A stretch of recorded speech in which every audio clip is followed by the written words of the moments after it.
One of the best underrated ninja movie na si Rain from Full House, yung bida. You have made me proud, my son, to never forget who you are. Know about them till you're dead. Oh, now.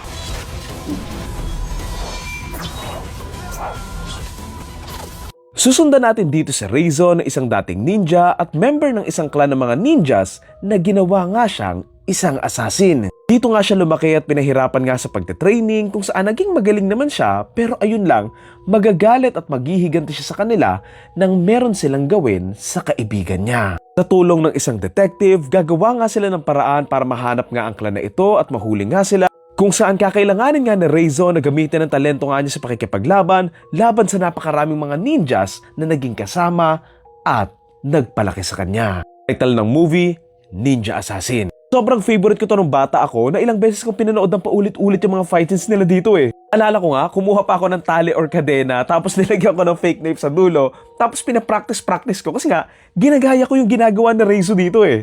For me, this is one of the best ninja movie ever, and to be fair, kakonti lang din naman yung mga ninja movies eh. Yung opening pa lang na nilusob ng isang ninja yung gang na mayayabang, pinakita agad nila dito yung pagiging madugo and brutality nga nung mismo movie. Sobrang nakakabwisit nga yung gang dito, hindi ko akalain na si Han yan from Fast and Furious eh.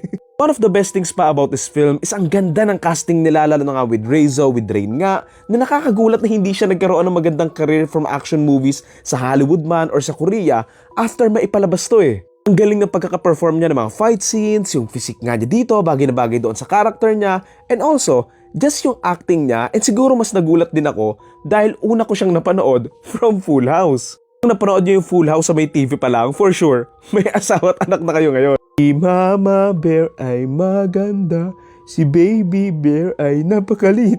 Tama ba yung lyrics ko? Basta yun yung pagkakaalala ko eh. So yun, lahat ng fight scenes nga niya dito ang aangas, lalo na nga yung labanan nga nila doon sa may apartment, yung labanan sa hideout nga ng mga pulis, tapos yung labanan nga nila doon sa dojo na sobrang epic. Sobrang tuwang-tuwa kaya ako dito nung dumating yung mga SWAT nga doon sa dojo nga ng mga ninjas kasi pinakita dito kung gaano ka-OP yung mga beng-beng eh. Like oo, makakategi yung ninja ng isa or dalawa, pero laban sa mga beng-beng, walang magagawa talaga yung pagiging athletic nila eh. Again, uulitin ko, this is one of the best ninja movie na napanood ko kasi halos lahat ng hinahanap mo sa isang ninja movie, nandito na.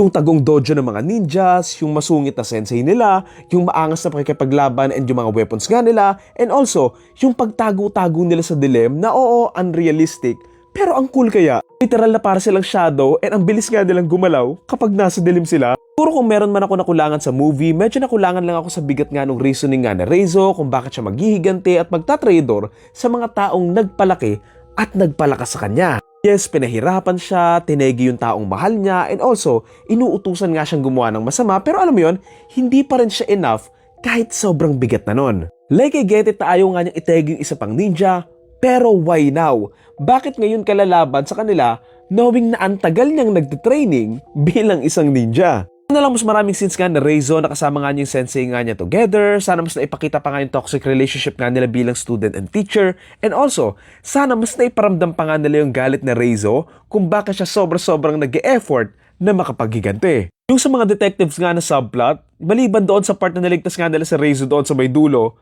parang wala na sila masyadong ambag doon sa story eh. So yun, siguro kung papanoorin mo lang to just to watch a fun, action-packed ninja movie, then okay na rin siguro to. Pero sayang lang din kasi talaga eh. Kasi may potential pa tong magka-part 2, pero given kung gaano na to katagal, I doubt na magkakaroon pa. So yun, again, ang title ng movie ay Ninja Assassin, and ang total rating ko for this ay 7 out of 10.